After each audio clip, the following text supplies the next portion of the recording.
Hey everyone, this is my Let's Talk Jackson September 1st edition, where we're going to talk about post-trial stuff of the Jackson County property tax assessment trial. But also, I want to first begin with talking about the Jackson County crime wave that's occurring right now, primarily in Kansas City.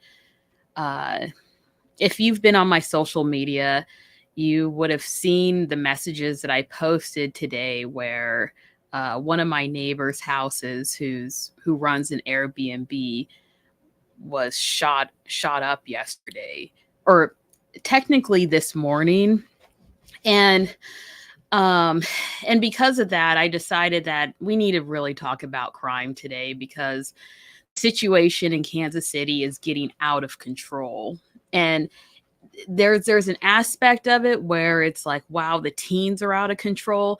But then there's also another aspect of it where right now the mayor's policies are failing the citizens, they're failing the small business community, and they are promoting this environment where the average person can commit a crime and get away with it. So there's really no deterrence to uh, stop, or there's really no deterrence for crime right now in Kansas City. So I'm going to give a little bit of background about what happened to me yesterday. Um, I was working on a legal document last night, and it was like 12:20 a.m. and I finished it. And afterwards, I got my dog, and we went outside because my dog has to go to the bathroom before we can go to sleep. And I saw all these lights um, down the street, and I knew that was. I thought first it was involving my other neighbor's house, but I contacted him, and he told me that it involved the Airbnb that's 4 houses down from me. Now, backstory: yesterday we had where I live on this street where you have to intentionally go down this street in order to pass my house. Like, there's no person that's accidentally going to go down my street in general. And so last night, or when I say last night, what I mean is on Friday night, um there were 3 cars that pulled up down on my street, and each of them were filled with people that looked like teenagers. And when I say each car, I mean there were at least 6 teenagers in each car, and they spilled onto the streets. And they were extremely loud, and they went to this Airbnb to have parties. So that's party night one, okay? And so I called the police because one of the cars that pulled up, the driver of that car, like once they pulled in, their car alarm started to go off. And the driver of the car remarked that the car he pulled in was stolen. And he was afraid that the alarm would trigger the police to come. So when I heard that, I automatically called the police. But when I called the police operator, the 911 operator, who was a very kind lady, basically told me like, hey, the police are going to come, but it might take them a couple hours. And I was like, okay, cool. Come in a couple of hours.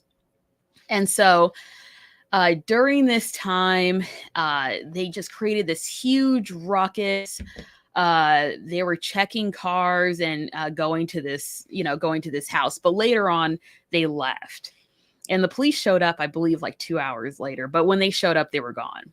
So the next night, so this is now we're at the midnight of Saturday night. I was taking my dog out. I saw the lights. I go out. I take my dog back inside the house, and I go outside to see my neighbors. And I go over, and all of my neighbors are outside, huddled up, and there's police tape all around. There's 3 police vehicles, and then there's these 2 teenagers who are in a state of shock. Okay. And basically what happened was The teenager that was there, he rented out this Airbnb.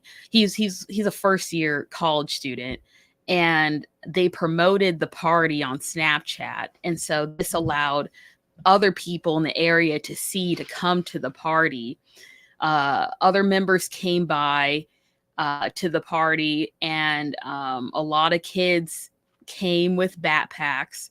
Their backpacks had guns inside of the backpacks, and they literally shot up the party. There was no excuse for this at all. There wasn't a fight, there wasn't an altercation. These teens literally came to the party, got their guns out, and started shooting. Okay, thankfully, no one died, but we have an epidemic here in Kansas City with young people with guns, but also with crimes being completely unchecked in our county. And this whole issue, a lot of people try to make it seem like it's a very complicated issue, which it is, but it really isn't. The people who have been following me since I ran for county executive, they already know what I'm going to say is, first, we don't have a jail in Kansas City. We're right now building a jail that should have been built decades ago, but our current jail on Cherry is not ADA compliant. It's overcrowded already. And so this makes a situation where if the police actually catches a person, unless they committed a heinous crime, they're just going to do a catch and release where they charge them with the crime, if they charge them with the crime, and then they release them back into the community. Okay. And this has been going, this policy has been amplified ever since Quinton Lucas became our mayor. And so I bring this up because, first, if you want to help the crime issue in Kansas City, we have to have a jail. Like that's a no-brainer. If we don't have a place to hold people that commit crimes, they're just going to recommit crimes over and over. So you're like, okay, cool, Stacy. We're building a jail in the county. Like, what's the update with that? Well, in Jackson County, they're still building the jail. We don't know when they're going to be finished. Hopefully they'll be finished by next year. But then when it comes to the city jail, if you guys have been following the local news, Quinton Lucas made it clear that he did not want to have the city jail with the county jail. He wanted the city jail to be its own separate thing. But ever since he said that last year in September, nothing has actually happened. Okay. And I'm going to play to you this clip about the current status of the city jail right now. So this clip is the Urban Summit meeting that happened this Friday. And the person who is going to speak is our city councilwoman, Melissa Robinson. I've been wanting to weigh in for quite some time. Good morning, everyone. My name is Melissa Robinson. I'm on the City Council. I'm also on the Rehabilitation and Detention Center. We have not met for 6 months. We were supposed to deliver to the council in January a plan for a detention center. We had community engagement meetings all throughout the community last year. In April, I brought forth a plan to our finance committee and said, look, we need to start addressing the root causes of what's happening. We need a plan for the jail. It needs to be on the November ballot. It was sidelined. I brought it again when we were up against a deadline for August the 22nd to get it on the November ballot. I sent the language to the Urban Summit, to the Urban Council, and said, look, we have to organize to get this on the November ballot, and it needs to be a comprehensive approach. Emmett came and testified. It was sidelined, kicked down the road to April. So now we're in a situation in which not only is the tax cut in half of what I proposed to make sure that we had adequate substance abuse treatment, we had adequate homeless shelter, expanding the definition of public safety, It's been cut from 32 years to 15 years. And so my plea is, in terms of a solution, as we talk about a long-term solution, is we need to expand the definition of public safety. We need to make sure that we expand the tax from 15 years to 32 years, and that's going to take some political action and some political will in order to do so. The Rehabilitation and Detention Center Committee is defunct. We have not met in 6 months. So you've heard it from our city councilwoman, Melissa Robinson. The committee that they made in order to build a city jail that we desperately need in order to detain people, they haven't even met in 6 months. They haven't done anything in 6 months. We're not going to get this new city jail for at least 2 years just because of, what Melissa was talking about. A tax has to be passed. There's plans that have to be accepted, and they're not currently working on it. And that is a huge issue because right now we do not have a city jail. I really can't stress this to everyone as much as I'm trying to do right now. We don't have a city jail. When we catch these teenagers committing misdemeanor crimes, and even sometimes felony crimes, it's just a catch and release because there's no place to hold these individuals, and thus there's no accountability for what they're actually for the crimes that they're committing. But also, there was another person that came to speak at the Urban Summit because they wanted to know the Jackson County viewpoint on this.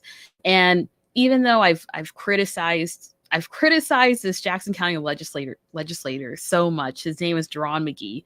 He came to the Urban Summit group in order to give his own testimony about why the county is not helping Kansas City or Jackson County at large with our crime issue right now. And this is what he said.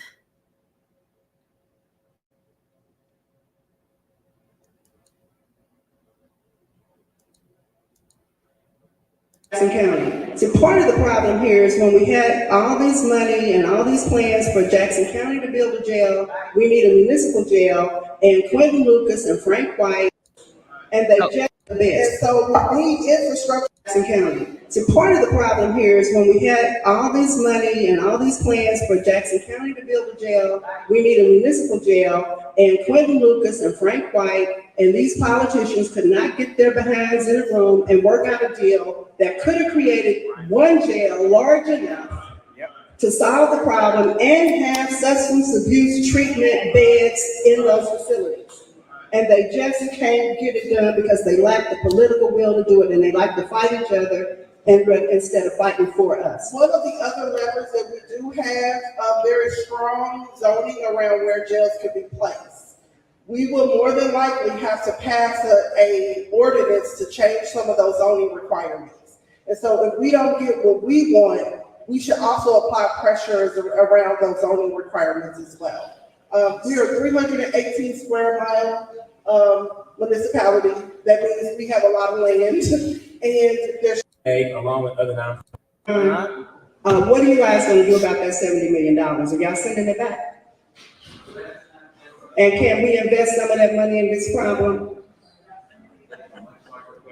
So, Ms. Grant, before Mr. McGee gets in here and gives us some kind of soliloquy about where the money is, I will say that we did make, along with other nonprofits, make money for the ARPA. But again, the dysfunctionalness that occurs does not allow for leadership to flourish. You probably don't need to say anything after that, Devon. So the breakdown is this, is that the majority of the legislature thinks that the money, it's about $68 million. And I think I sent you an email of the breakdown of the funds that's left. $68 million is left from the money that's been unspent. The real breakdown is that the county executive wants to spend about $40 million in buildings and deferred maintenance of the county infrastructure buildings out in Independence, the downtown courthouse, and a building he bought for $9 million on 1300 Washington.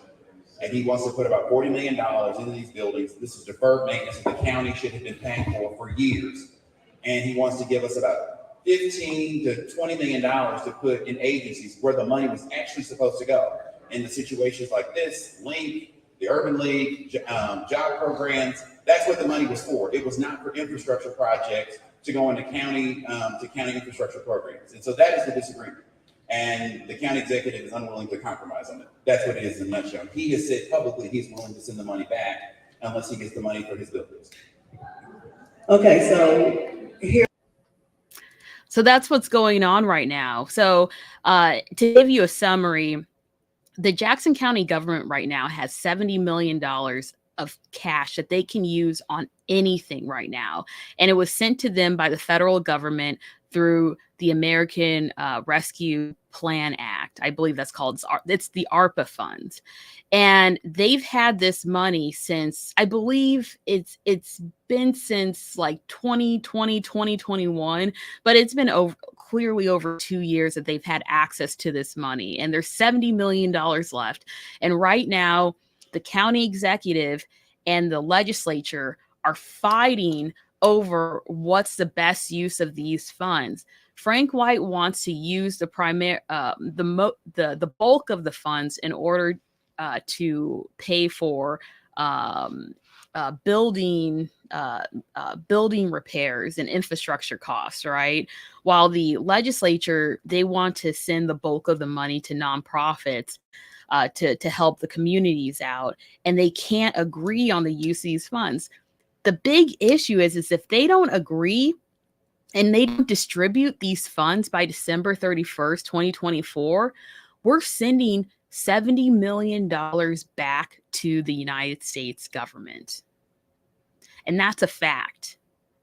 So there's a chance that we have access to $70 million that could be spent on anything, but they're about to send it all back because the county executive and the Jackson County legislature just can't get along currently right now, which is a huge issue. But let me get back to this. So on this night, the party got out of hand. The teenagers basically reached into their backpacks and they started shooting up this property. No one was killed, thankfully, but I was talking to the neighbors outside and also to the teen who was visibly in shock. Okay. And one of the things that I took away from this is me and the neighbors, we've been facing this crime wave for years now. Like last year in my neighborhood, there were 6 homicides. And compare that to when I moved into this neighborhood, there wasn't a homicide for 5 years. But then in last year, there were 6 homicides. We've been through this whole situations like shootings in the neighborhood, people dying, whatnot. And so our neighbors are very hardened. And when this whole situation was going on, we were kind of very emotionless as to what was going on. And this kid was literally in shock. And we were explaining to him how in this area, there's this huge crime wave and teens are now like, they have access to guns because they've been stealing cars and people have left their guns in the cars. And this has been an ongoing issue. And he looked at us and he literally was like, how can you guys live here? And we kind of just all looked at each other because we really didn't have a response to that. We're just used to it. Like, this is our reality. It is nuts. There's look, teenage parties are like, when you're an adult, teenage parties are awful, right? They're noisy. It's 1 a.m. You want to go to sleep, turn the music off. I understand. But that doesn't give a right to shoot up the entire property. Like, that should never happen. And right now, that's a common occurrence all across America, but specifically in Kansas City. And these teenagers are out of control. And the reason why they are able to get away with this is because we have hardly any justice infrastructure right now to deal with the problem. We don't have a functional city jail. We don't have a juvenile jail. Okay. And our county jail is overcrowded. And the sad thing about the new jail is that so Frank White basically demanded that this jail be built with the most minimum set of beds. Okay. And so even though I believe the JCDC recommended like 2,000 or 2,500 beds, don't quote me on this, but I believe it was in that range. Frank White basically only got us 1,000 beds, which historically, like in our data, we have shown that that's not enough. And that's why we needed to build a new jail in the first place. But the thing is since he's our county executive and he has the authority to, to dictate what our jail is going to look like, we have no say in this. And so now we're spending $300 million on a jail that won't have enough beds that's supposed to replace our new jail. So I don't even know how the future is going to look like, folks. I want to say one more thing too, is that the police, they were super nice. They had a look on their face like this is like an ongoing saga. Like they see this every single day. And honestly, I believe that the police would want to arrest these kids or these adults that are committing all these crimes and put them into prison. They would want to charge these crimes, but they can't because there's no jail. There's no holding cell for these people. And until we have the most basic infrastructure, this crime wave is just going to continue. But I also, before I go to the next slide, I just want to tell my audience, and I hate saying this, but if you see a teenager in Kansas City with a backpack, please view that teenager with caution, because there is a huge chance that teenager's backpack is filled with guns. And I hate saying that because we shouldn't be profiling people, especially kids with backpacks. But that's what the situation is right now. And when I'm telling you this house party, my neighbor told me that there were over 10 teenagers with guns at that party. Okay. And this is just our reality. So everybody, you have to stay vigilant. If you see a teenager with a backpack and they're doing something crazy, you have to protect yourself, because you might become the next victim of this crime wave. And that leads me into my second point, which is we need to save our small businesses. Right now in Jackson County, our small businesses are under attack. And if you've been following me on Twitter, I've been tagging Quentin Lucas all this week. And this is before the Sean Brady murder, which we're going to get into that.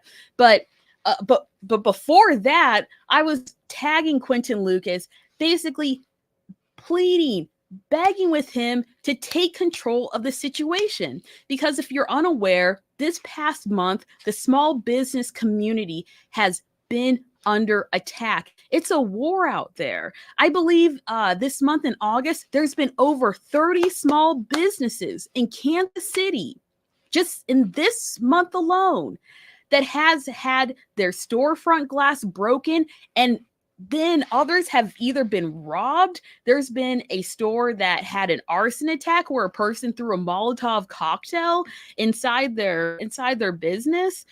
And when we think about these small businesses, you have to realize these small businesses are on the front lines of this crime wave. They're not targeting McDonald's or Home Depot or corporate businesses that have these robust insurance policies and these deep pockets where they can easily fix or repair.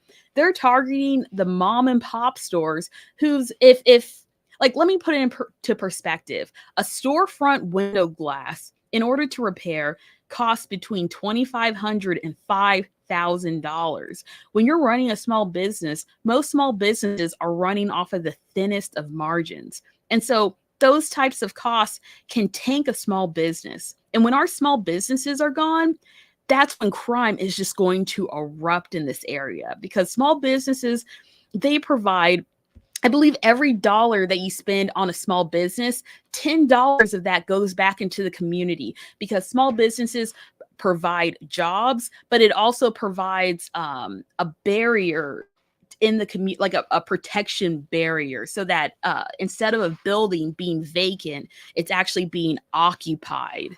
And so we need to protect our small businesses, and we need, like, everyone needs to I like, tomorrow's Labor Day, which is ironic, but we need to go out there and support our small businesses. Now, as many of you are aware, Sean Brady was tragically murdered. And in the beginning of August, Damon Shield Jr. was also tragically murdered in Kansas City. Both of these individuals are small business owners. Both of them are chefs. Sean Brady, he ran a restaurant called Brady and Fox, but before then he ran Conrad's and he ran Brady's restaurant. He was a beloved figure in the community. And I'll tell you this, I talked to Sean Brady a week before he died. I was at Brady's and Fox, and we were there eating, and he was the nicest guy that, I mean, he was so nice, so hardworking. He was a chef that was willing to take up any role in his restaurant. So if there needs to be a busboy, he was a busboy. If there needed to be a waiter or a bartender or the chef, he was doing all the roles. And if you tasted his food, you knew that he had a passion for his cuisine. And it is a tragedy. It is a tragedy that he died. It's not only a tragedy for the Irish community, but it's a tragedy for the Kansas City community at large. His restaurants primarily were in the Troost area, and now I don't even know if Brady and Fox are actually going to continue. And it's just such a senseless death that could have been prevented. The way that Sean Brady died was he was literally taking out the trash, and he saw a group of teenagers attempting to carjack his car, and he approached him to prevent the carjack, and they took out their guns and shot him multiple times. I heard on the news it was 6, but I don't follow me on that, because I don't, I haven't seen the confirmed police report, but he was shot multiple times over a vehicle. And these kids are at least 15 years old. They're juveniles. I don't think the state's going to charge them as adults. And I say that because at the Chiefs game, the Chiefs shooting, Gene didn't charge the Chiefs shooters as adults. So why would they charge these kids as adults, right? So that means that after 6 years, they're going to get off scot-free. And when I say scot-free, what I mean is their records are going to be sealed. Their names are not going to be disclosed to the community. They're going to be able to live life as if this never happened. While Sean Brady, and we're going to get to Damon Shields Jr., their families will suffer from this tragedy for the rest of their lives. The cycle of violence will just continue because of these vagrants that are killing our community right now. Now, Damon Shields Jr., he ran the restaurant Chicken Macaroni and Cheese, and it was on 70th and Prospect. And his father was the one who created the restaurant. And so they used to both run this restaurant until his father passed. And on August 5th, he was at his food truck serving the community food, and a stray bullet hit him and he died. And now we don't have chicken macaroni and cheese. We don't have a restaurant on 70th and Prospect anymore because of this, these senseless acts of violence. And so you have to ask yourself, how can we prevent these, right? And I said, I was talking earlier before about, oh, well, maybe we should build a jail, right? There's been no movement on the jail. But I'm going to tell you something right now is that in March 2023, okay, me and a bunch of small business members, and this was under the leadership of Ezzy Redwood, we went to the city council and we were talking about this for months, about creating a small business fund that would provide the Kansas City small business community $11 million in aid for financial reasons. Like, for instance, if a small business was a victim of crime, they would be able to access these funds in order to pay for repairs. And we had the 7 votes to pass this through city council. But within 24 hours, Quinton Lucas, our mayor, killed this bill. He went to all the members that we had support for this bill, and 3 of the members decided that they were actually going to not support this and only give the small business community $500,000 in order to conduct a study, okay, to see how a small business fund would work. And we were telling them the small business community needs help now. But despite this, they decided that it was in their best interest to just provide the small business community with $500,000 in order to conduct a study that has gone nowhere. Okay. And the reason why I bring this up is because if we had that small business fund, then that would have been able to provide more money to small business owners to do things like get additional security, replace their storefront glass, or whatever property damage occurred due to the crime. But right now, the small business community, they don't have any avenues for help to receive help from the city. And so they're literally fending for themselves. And it's a very sad situation. And there's this one small business that I was telling the owner about this small business fund. And this was a small business owner who was vandalized this month. And after learning about this, he got angry, of course, because anybody would, and left a message on his social media about how Quinton Lucas doesn't support small businesses. And within 5 minutes, Quinton Lucas responded to that individual like, "What do you mean?" And so he mentioned the $11 million small business fund that he intentionally killed. And Quinton Lucas literally said that, I mean, well, we're paraphrasing right now, but I'll tell you the literal part that he said. He said that he basically stated that he does not regret that decision, that he stands by killing that bill, and that he would never support a slush fund. That's how he views supporting the small business community. He believes that any money given to the small business community to help is akin to a slush fund, while at the same time, Quinton Lucas is 100% okay with providing $1 billion to a billionaire to build a baseball stadium. That's not a slush fund.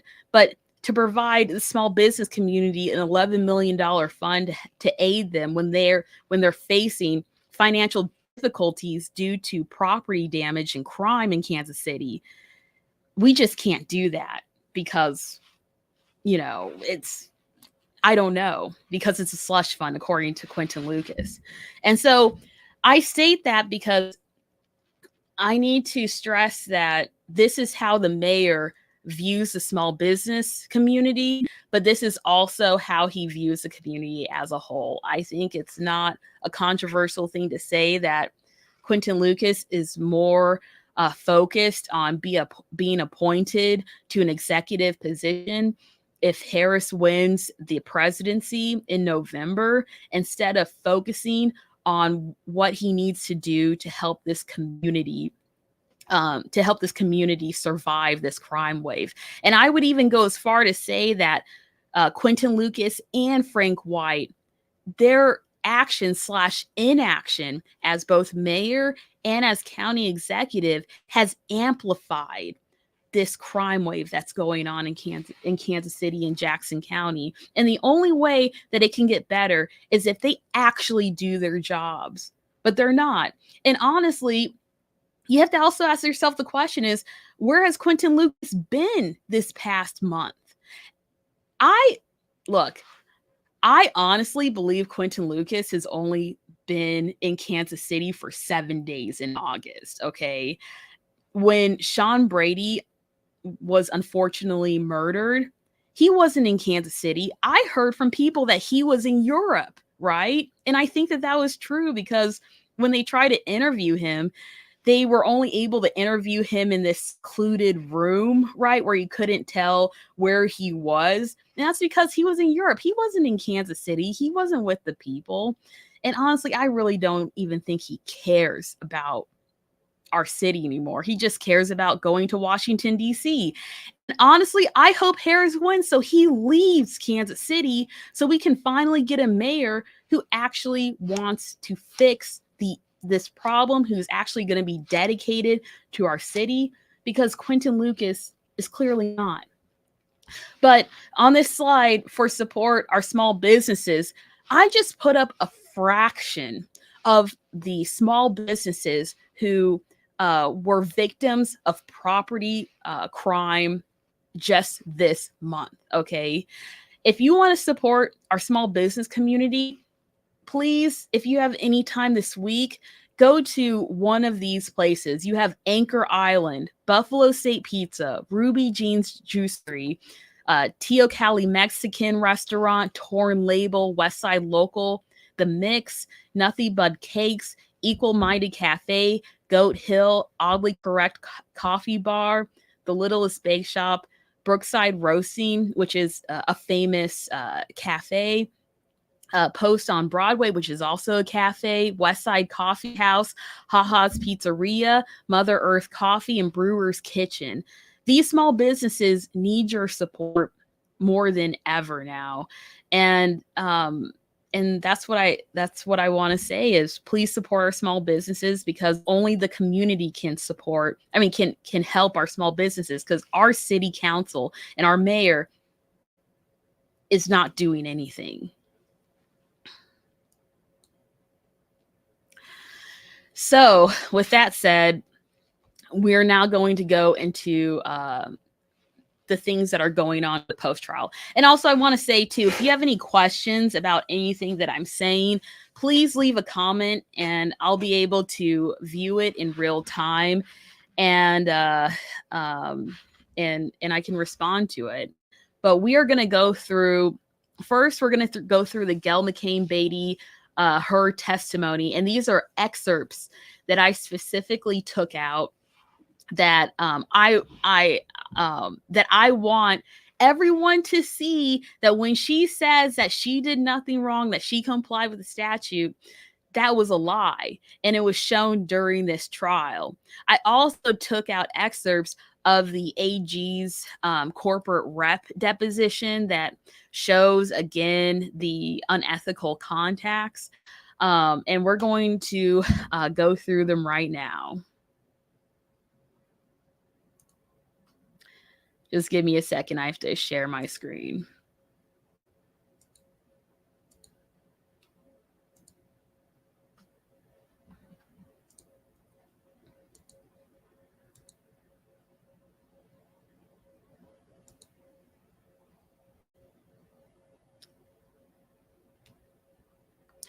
Okay, so give me a second. Okay, so these are excerpts that I want to go over with the community. These are specifically Gail McCain Beatty's testimony that she stated while she was sitting as a witness on trial day 3. Okay. And so I'm going to go over these excerpts with you and then explain to you afterwards, or, stop and explain afterwards, what's going on.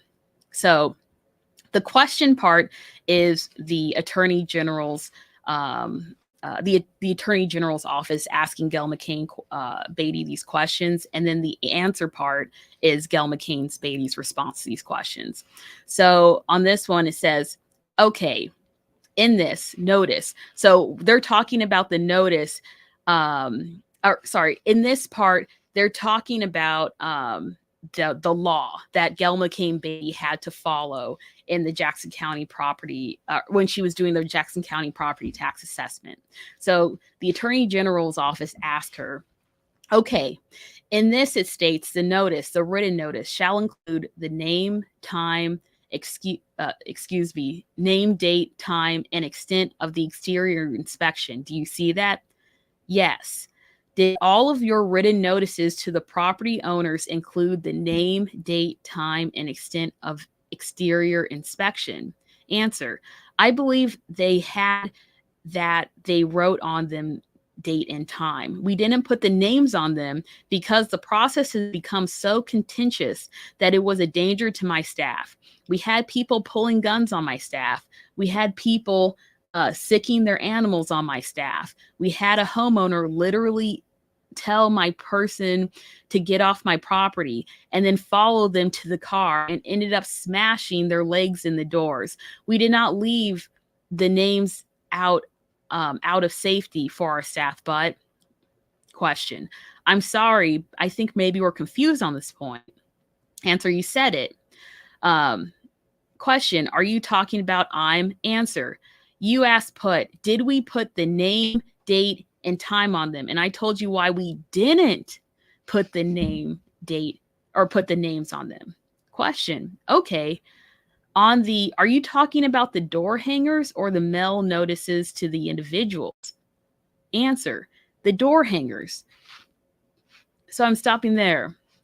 So right there, Gail admitted she violated the state law. She admitted that she violated 137.115, which requires them to put that information on the notices. Okay. So when I'm telling my audience that in this case, if we were able to actually go through the entire process and have the judge decide on this claims, my opinion as an attorney, this already shows that they violated that statute. Okay. So we would have won at least on the statutory violations. Okay. Because Gail is admitting that she violated this statute. But let me continue. The door hangers. Question: okay, all right. Let's read the whole provision together, shall we? Under subsection B, the director of assessment shall notify the owner of the property. Do you see that? Answer: yes. Question: okay. By leaving both a notice on the premises at the time of the inspection and by mailing a notice to the owner. Do you see that? Yes. Question: okay, there are 2 requirements there, Miss McCain Beatty. Do you see that? Answer: yes. Question: are you saying that you did both of those with respect to every property in Jackson County? Okay. Answer: we did not. Again, right there. On face, she's admitting that she did violate the statute. But let me continue. Okay.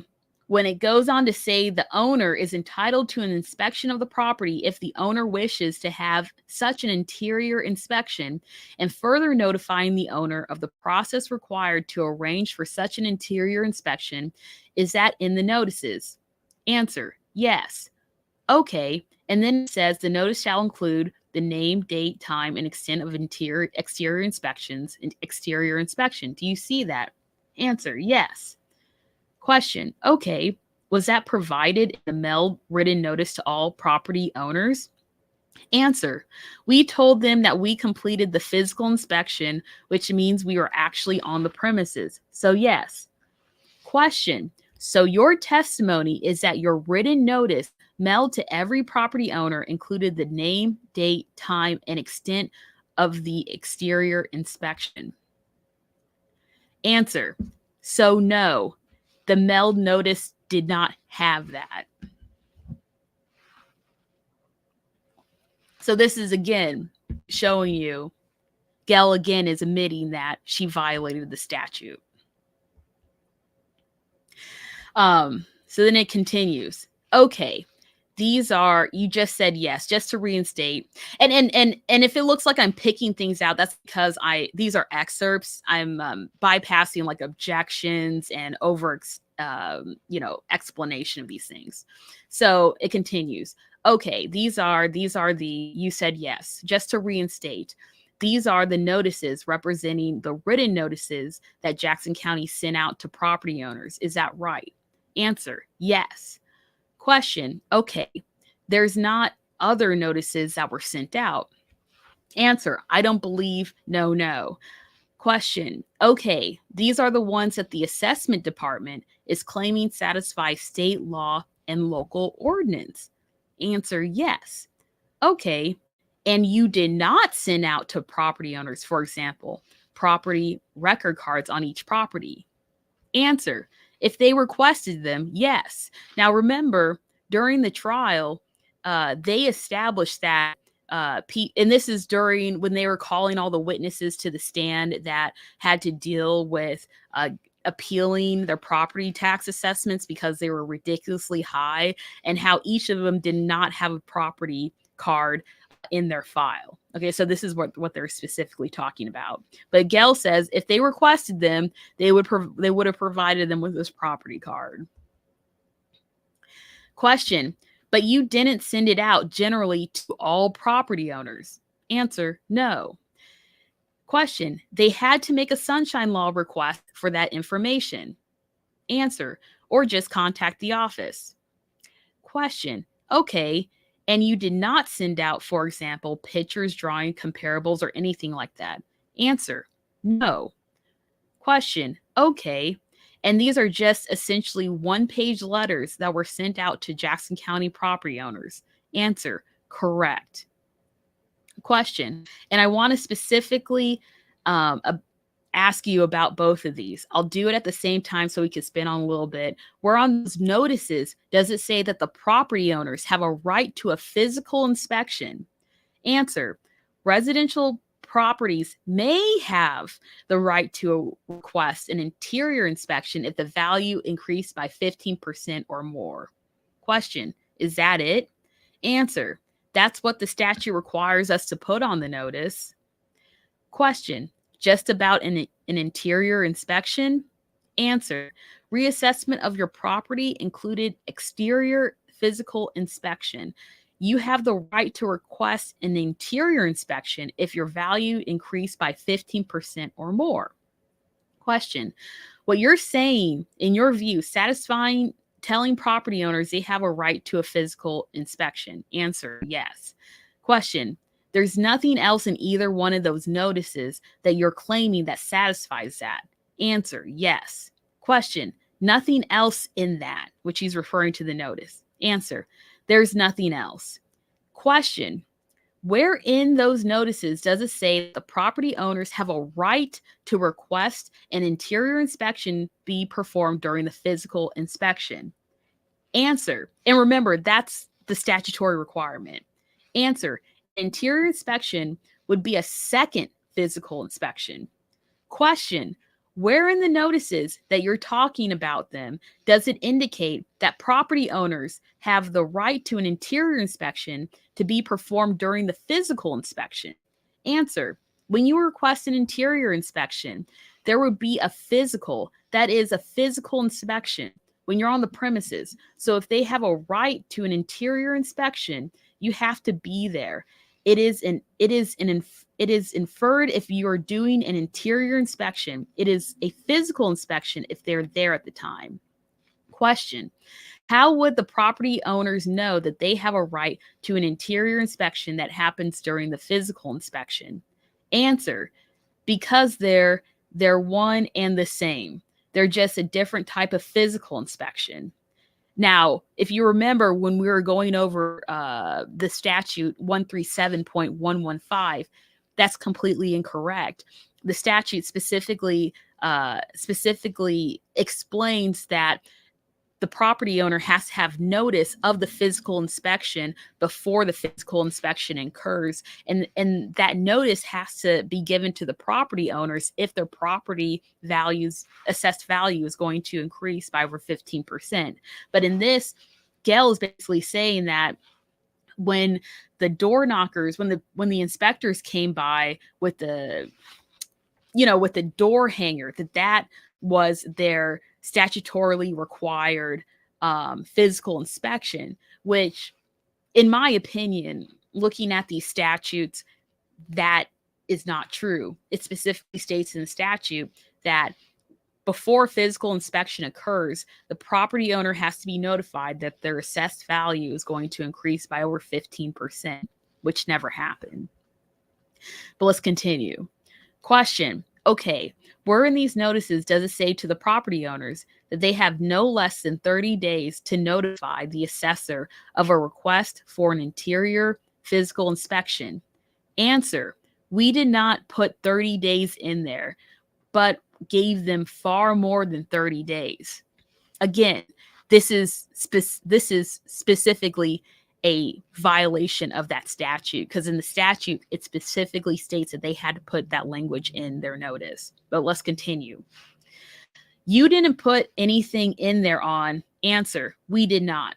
Question: okay, where in those notices does it indicate they have a right to physical inspections that shall include but not be limited to an on-site personal observation and review of all exterior portions of the land and any buildings and improvements to which the inspector has or may reasonably and lawfully gain external access? Answer: I don't believe there's anywhere in that says that language, specific language, has to be in the letter. Question: that language or any indication of that language is not in the notices, correct? Again, the Attorney General is getting to the statutory argument that this is supposed to be in there to be statutory compliant. Answer: it is told that a physical inspection was done and that they have an opportunity to have an interior inspection, which is yet another physical inspection. Question: your answer: don't quite agree with your assessment. Question: so the thing is that you're relying upon in that regard is just that the first sentence in both of them says reassessment of, so now he's looking at the notices that were sent out to people. Reassessment of your property included an exterior and physical inspection, and they can request an interior inspection. Answer: correct. Question: doesn't your own notice differentiate between an exterior inspection and an interior inspection? The reason why the AG is asking this, because right now Gail is trying to weasel out of this statutory argument, saying that the physical inspection and the interior inspection could have been one and the same, that they could have requested the interior inspection when the people came by the door to hang up those door hangers at the time, even though in the door hangers, they did not indicate a right for an interior inspection. But this is where the AG is going. So let me repeat this question. Doesn't your own notice differentiate between an exterior inspection and an interior inspection? Answer: yes, but they are both physical inspections. Okay. Question: right. I agree with that. They're both physical inspection, but aren't they different? Answer: yes.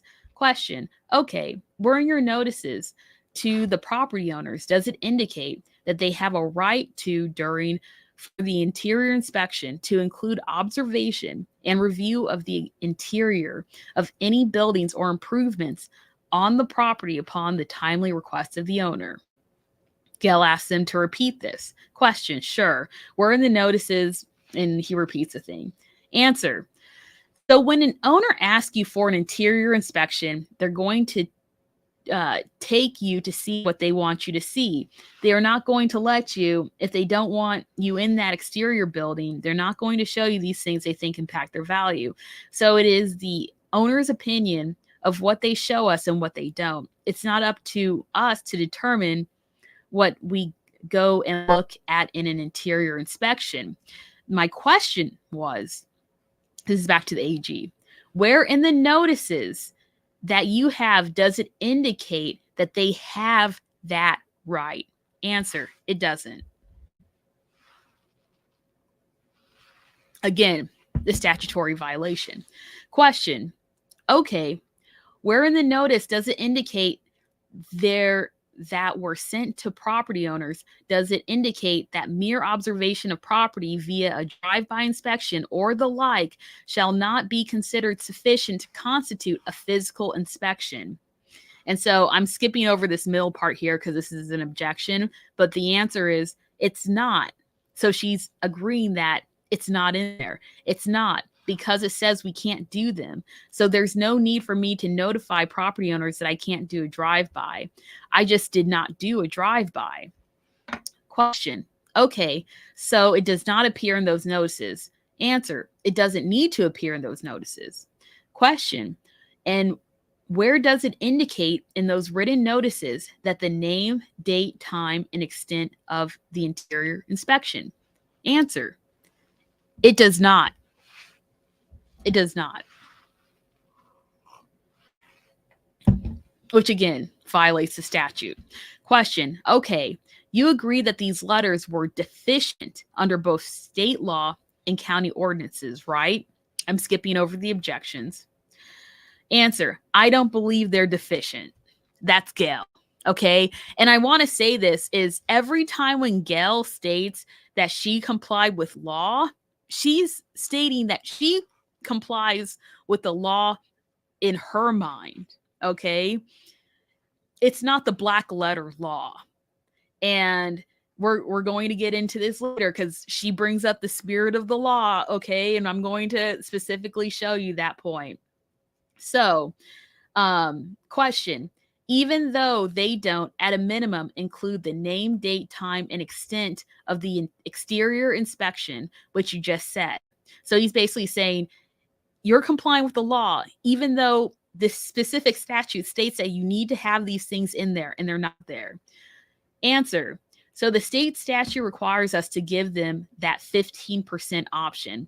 I explained the reason why we didn't put the name in there. When we left the blue card that indicated when the date the people responded, we had over 50,000, almost 50,000 responses to those blue cards.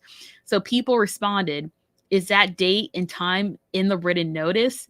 It is not, okay? When she's talking about the blue cards here, she's talking about the door hangers, okay? And so there's a confusion that's about to happen right now. And this is the beginning. And so the AG goes, yeah, I'm talking about the written notices here. So the door hangers. There is no indication that the name, date, time, and extent of the exterior inspection was included in these notices, right? It is not. Question, okay, so are these notices compliant with state law and Jackson County ordinances? Gail's response is, I think they comply with the spirit of the blank blank. I can tell you, she said spirit of the law. I was in court that day. You can quote me on this. Gail wants to take me up for defamation, she can, but she said spirit of the law. Answer, I think they comply with the spirit of the law. We were trying to make sure that they were, that the property owners were notified. Is that information in there? It is not. Do I believe we gave them the information that they needed? I do. Question, looking at attachment A, and we're going to have to, let's take a look at this exhibit. Also, it's attached as a door hanger. Do you see that, Miss McCain-Beatty? Yes. Question, where do you suggest this door hanger, which is a separate matter from the written notices? Where are you suggesting that the name, date, time, and extent of the physical inspection is included on this door hanger? Answer. The data collectors were supposed to write the dates on them. They were not included because you could not have printed a date on the card. We printed 100,000+ of these at a time. So you could not have put a date on each and every card. So they were to write them on there. And again, the names, we did not put the names on there for safety reasons. And question, where exactly, Miss McCain Beatty, were they to write that? Answer. Just wrote them at the top, just like they wrote them in the parcel number and the, I'm sorry to tell you, there's not a lot of space on this door hanger. So they're talking about that door hanger again, okay? Answer. It isn't. Violation of statutory law, okay? Question, where exactly, where they support, I think when you say support, it's supposed to be supposed to write the name. Answer, right at the top. Question, where the hole is for hanging on the door? So you know how like the door hangers have that circular hole that you put the knob, you put the hanger through the knob? He's pointing to that right now. Answer, sir, there's a lot of space to write there, to write just the date. Question, there's no space for that in terms of providing a name, date, and extent. Answer, no. Question, and what you're saying is that every inspector that dropped off these door hangers wrote the date, time, and extent of the physical exterior inspection? Answer, extent of the physical inspection, no. I can't guarantee you that they wrote, that every one of them wrote the date because I was not there when it occurred. Question, right. You can't say that anybody wrote that, correct? Answer, no, sir. Question, so let me ask you a few questions about the auditor's report. I'll first see the iPad. I believe you indicated that your department indicated that 50,000 of those were sent out to residents.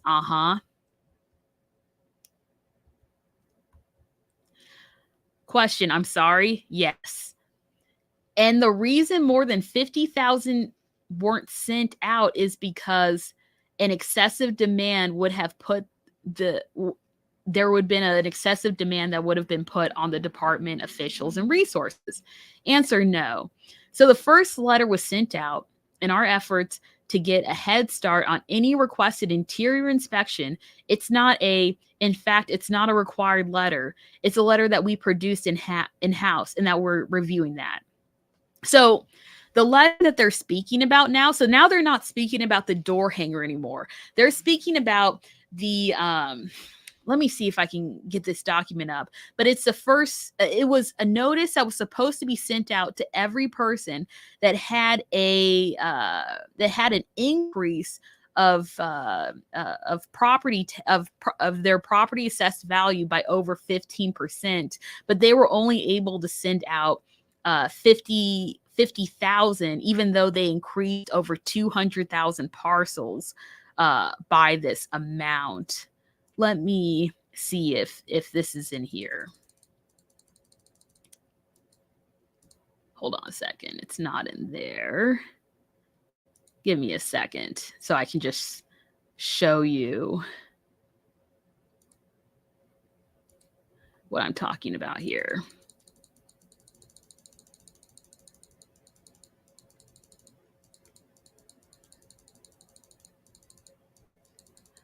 Oh my goodness. Well, here, I'm going to try one more slide to see if it's here. And if not, we'll just, oh, wait, it's right here. I got it. I got it for you guys. Hold on a second.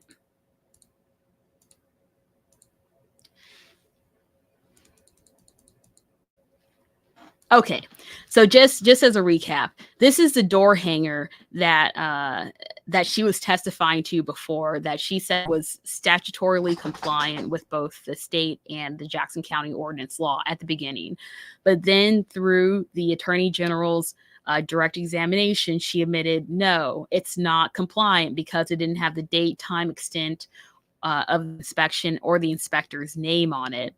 Gail stated that she would have been able to put that information by the hole on the door hanger, but that she had no evidence that the inspectors actually did that.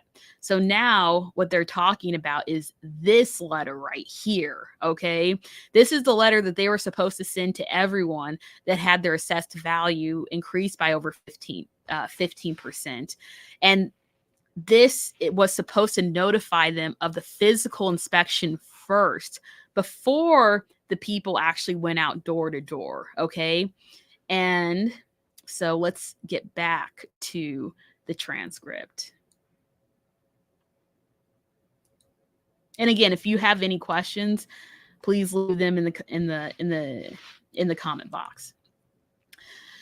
Okay. And the reason more than 50,000 weren't sent out is because there's an excessive demand that would have put the department on the department officials and resources. Answer: no. So the first letter was sent out was our efforts to get a head start on any requested interior inspection. It's not, in fact, not a required letter, okay, but a letter that we produced in-house as we were reviewing that. Question: and who drafted the letter? Answer: my staff, okay? And I'm sorry that my video is going a little bit wonky right now. It's the internet connection. But I want to say, first red flag, okay? Her staff drafted this letter. It wasn't the attorney, it wasn't the county counselor's office, it was her staff, right? So we're now peeling the layers back, okay, as to why this property tax assessment was just blatantly violated state and county law, okay? But let's continue. Did you review it? Answer: yes. Before it went out, yes. And you did. So you did not. So that did not go out to all property owners. Is that correct? Correct. Okay. So we don't. Oh, sorry. Question: I'm sorry. Yes. Question: oh, wait. Yeah, that did not go out. Correct. Okay. So we don't know exactly, but sometime in April to June 2023 timeframe, these 50,000 letters were sent out. Answer: yes. Question: okay, but they weren't sent out to everybody. Answer: correct. Question: okay. Attachment B is the letter that went out to everybody. And attachment B is the reassessment notice. So those are the letters that most of us got that basically showed what our reassessment was going to be. Okay. And just quickly, I'll show you quickly so we're all on the same page. This is the reassessment notice. Okay.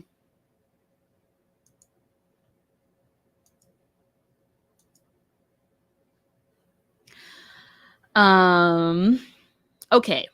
These letters were sent out sometime at the end of May into June. Is that right? Answer: yes. The reason why this part is important is because the State Tax Commission argued that these notices should have been sent out to any property owners whose assessed value increased by over 15% in April for them to be able to request an interior inspection. And so by her admitting that these weren't sent out until May or June, again, the AG is going to argue that there was a lack of notice to property owners to fight these property tax assessments or to request an interior inspection, meaning that they violated the law. But let's continue. Okay. And in those letters, it's not even dated, is it? Correct. So the letters that were sent out to all the property owners didn't have a date on it. Correct. Okay. So we don't know exactly, but sometime. Oh, wait, yeah. Correct. Sorry. And I'll represent to you that this was a meeting. Okay. I'm sorry. I'm skipping ahead right now. So in this back section, Gale basically admits that the 50,000 notices that were sent out weren't sent out to everyone, which is a violation of statutory law because there was over 200,000 parcels that had their value increased by over or over 15%. And so that's the part I wanted to read in this. But this goes to a different aspect. And so this is later on in her testimony. Question: I'll represent to you that this was a meeting March 30th, 2022. Does that refresh your recollection? Okay, I'm actually getting my recollection refreshed. So prior to this excerpt, the state AG's office basically asked Gail that if she knew that so many people are going to appeal, why didn't she send out notices earlier? And she basically stated that she did not know many people were going to appeal.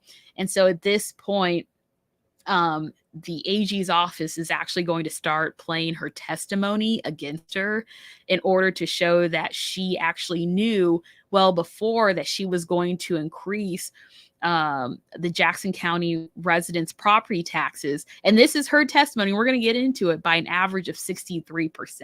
Okay, so let's continue. So this is after they play this video towards her. So I'll start at the beginning. Question: I'll represent to you that this was a meeting March 31st, 2022.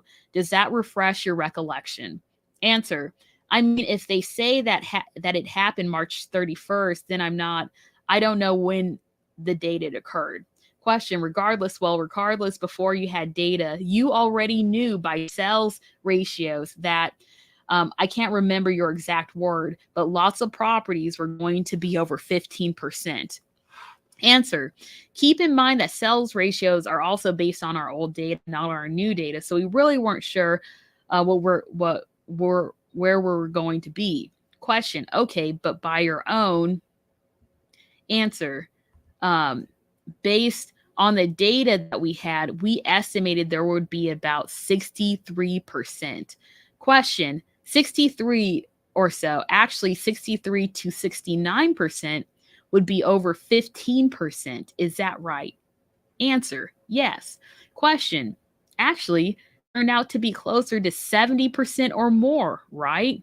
Answer: I actually don't know what the final number was. And so this is like the average property assessed value increases they're testifying to.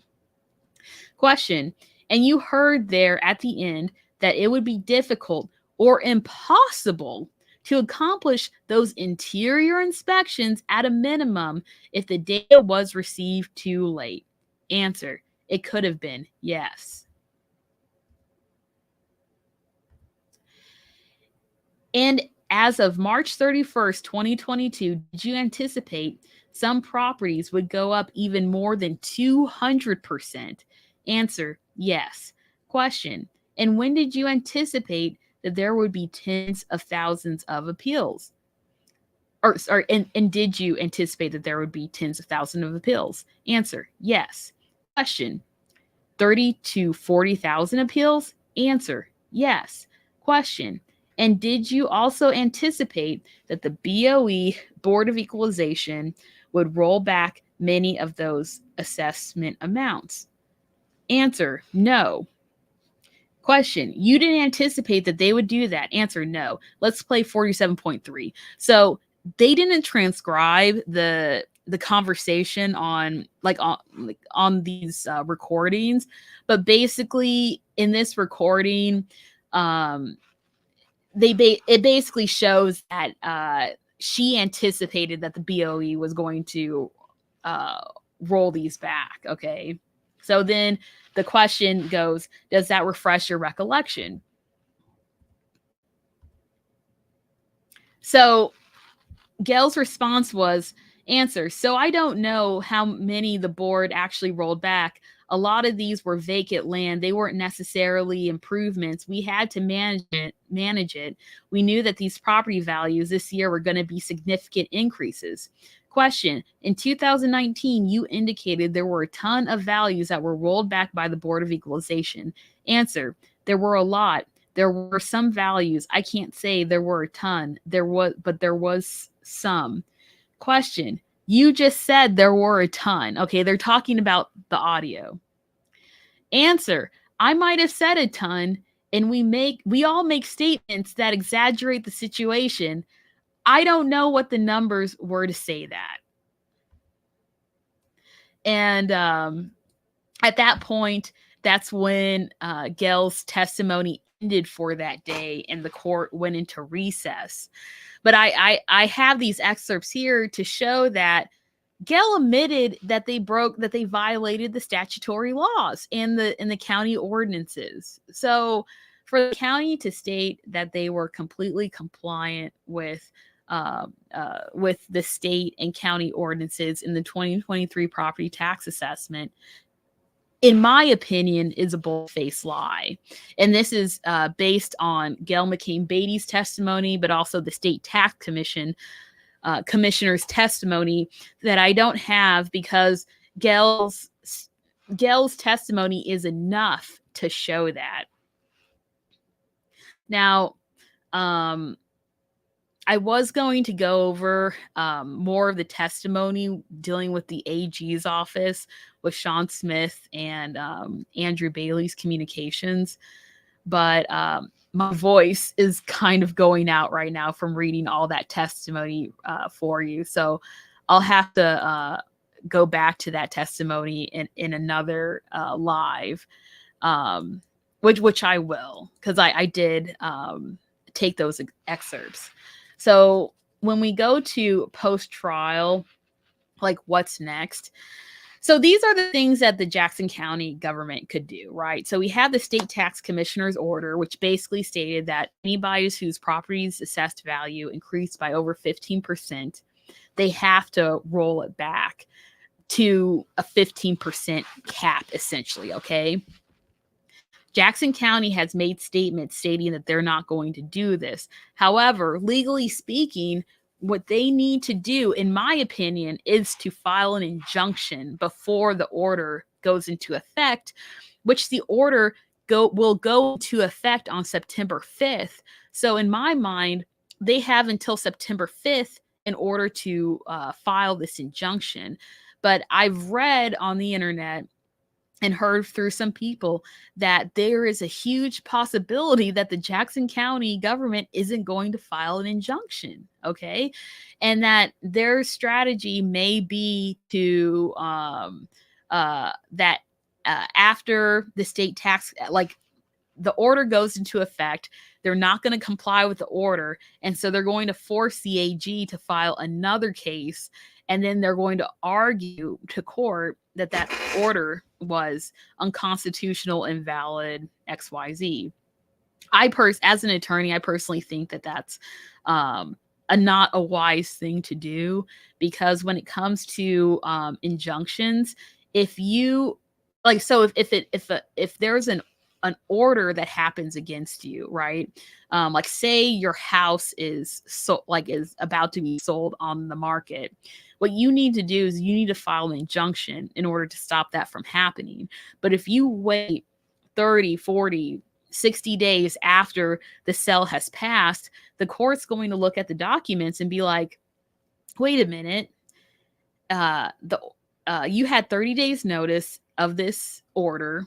You did not file an injunction, and then you waited 30 more days past that until the state AG filed this order against you to comply with the state's order.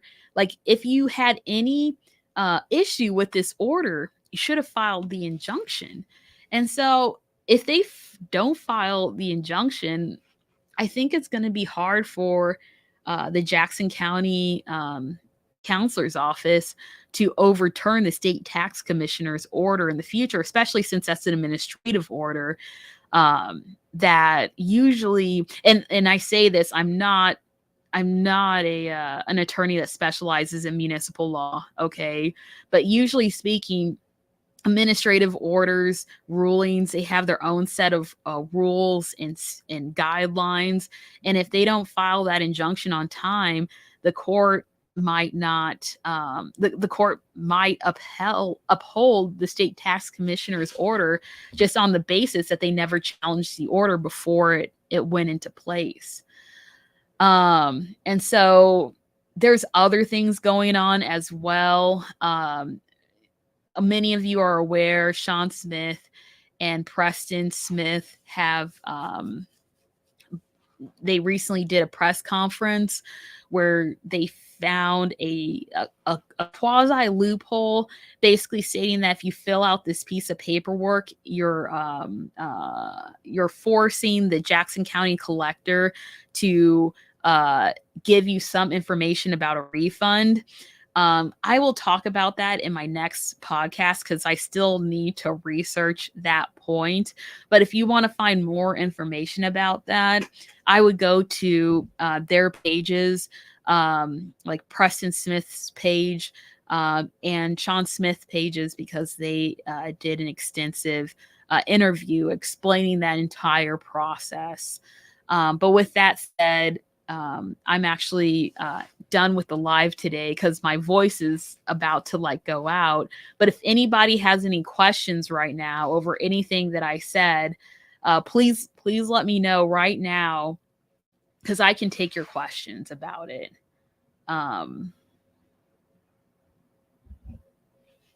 if not, then I'm going to just terminate this live. And I hope that everyone has a great day. And also, I want to say, if you haven't gone to Santa Calagon, okay, that it's out in Independence. It's going on this Labor Day weekend. I urge you to go. I was there on Saturday. I had such a great time. There's so many small business vendors there. Great food, great environment. And I will be at Santa Calagon tomorrow at the Jackson County Democrats table. So if you actually want to come by and say hi, I'll be there from 2 to 6. But if you need something to do, if you have kids or grandchildren or little cousins, or like you want to have fun, I would go to Santa Calagon because it was an amazing experience when I was there yesterday.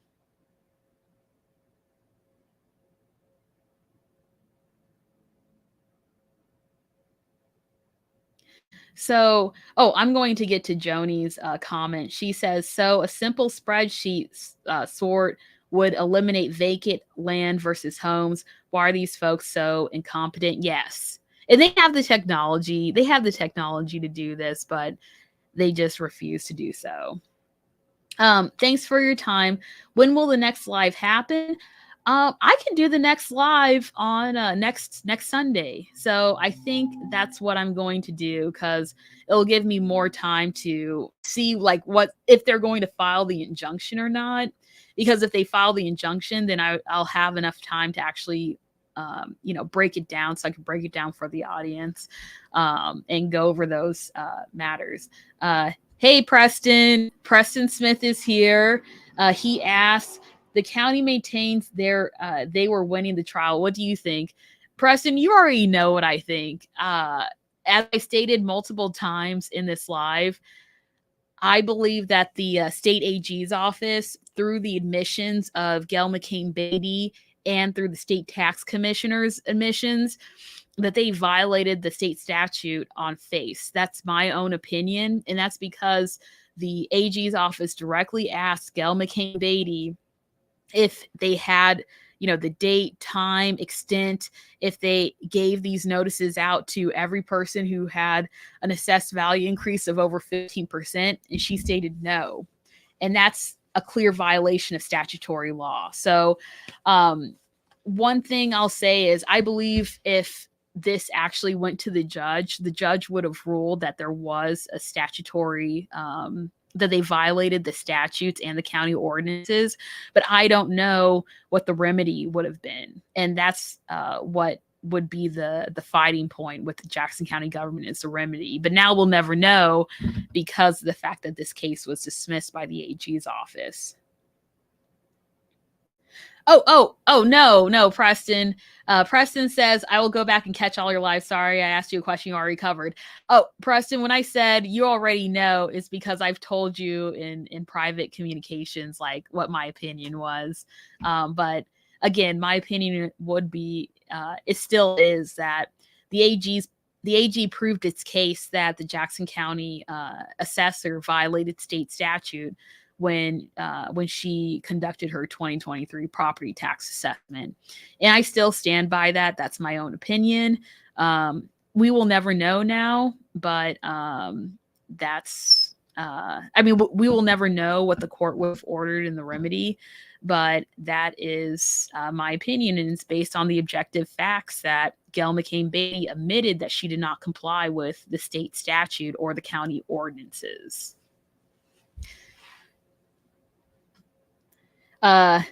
Lisa Schenkel says, you just can't make this stuff up. I know, Lisa. And that's why I wanted to go over the trial testimony with everyone today, because, you know, there's so much disinformation on the media, and it's one thing to say, hey, we won this trial because of dismissal, but it's another thing to say is, hey, we won this trial because we did not comply. I mean, because we 100% complied with the statutes and with the county ordinances. But in Gail McCain Beatty's testimony, she clearly stated that she did not comply with those ordinances. And so I at least want that out in the public, for people to know that, yeah, they did violate the state statutes when it came to the 2023 property tax assessments. And that's why it's a real shame that instead of us getting justice through the court system, we weren't able to get justice because of the AG, the Attorney General, Andrew Bailey, refusing to be deposed. And due to that act, and this is my opinion, it's an act of cowardice, right? He was a coward. We had to dismiss this case. Lisa asked, there are so many theories about why the AG dropped the case. What are your thoughts? You should look at my live that I did a couple of weeks ago. The reason why the case was dismissed was because Andrew Bailey did not want to be deposed. He did not want to take the deposition. As to why he didn't want to take the depositions, I will never know, because I am not Andrew Bailey. I do not have his thoughts. I do not have any recordings of him as to what those thoughts were. But if you want to hear my speculation over why he did not, I would suggest you to see that live. Keith states, this was all news to me. More happened in this trial than taxpayers know. Yes. And that goes into what I was talking about through this entire trial is we only had 2 news sources covering the trial. It was KCTV5, which many of you know, Angie Racono. She was in trial with me every single day of the trial, right? And then there was KNBC. Nobody else was covering this. And so I feel that was a huge disservice to the community. But as I stated in my live, my No More Heroes live, is that there's no heroes in this, because the people we never got our justice, and we never will. We never will. Yes, Lisa states that he didn't want to get caught with ex parte with Sean Smith in an election year. Yes, I mean, that's allegedly. We're in dangerous waters here. Allegedly. There's also other things allegedly too, like for instance, the whole thing using your office to campaign, which is a crime allegedly, that he allegedly did not want to be implicated in. But if you want to hear more of that, look at the live that I did a couple of weeks ago. In my in the picture, it says No More Heroes, and we really go into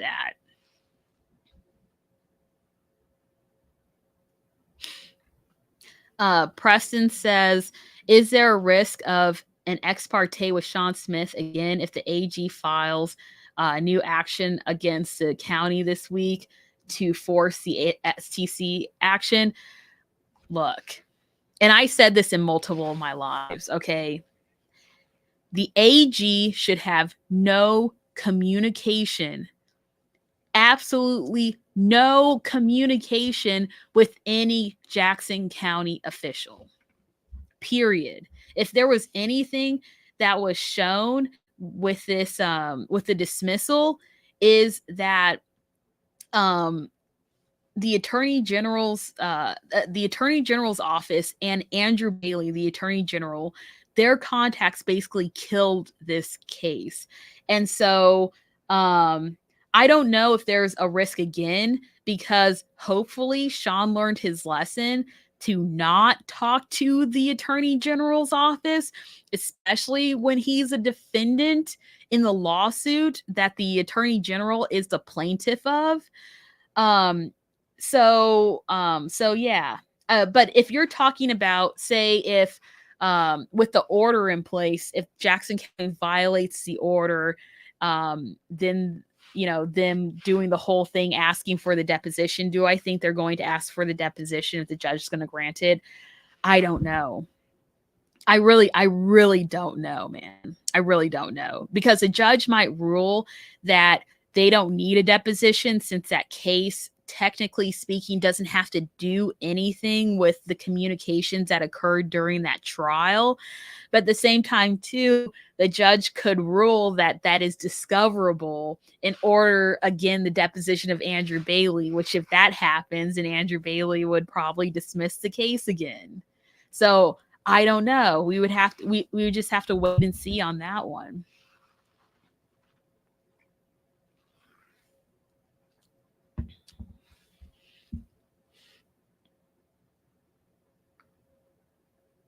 But yeah, if there's no more questions, then I'm just going to sign off on this live. Like I said, it's always a pleasure to talk with everyone. I'm urging everyone to stay safe in our community, because right now, going back to where I started at the beginning, there is a crime wave in Kansas City and in Jackson County, and there is a war going on against the small business community. And as a community, we need to support our small businesses. Right now, our small businesses are not getting supported by the government, and they are facing a crisis right now. And so anytime this week or next week, if you have money, please go to a small business and use their services, because right now the small business community is really suffering due to the property crimes and the robberies that are occurring, mostly in the Midtown area in Kansas City. So if there's no other questions, then I'm going to leave this live. Thank you again for watching this week's Let's Talk Jackson. And I will most likely do another one next week. So I'll see you guys next week. And if you have any questions for me to address next week, just leave it in this live video and I will get to it. And I hope you guys are having a great Sunday and you have a great Labor Day tomorrow. See you.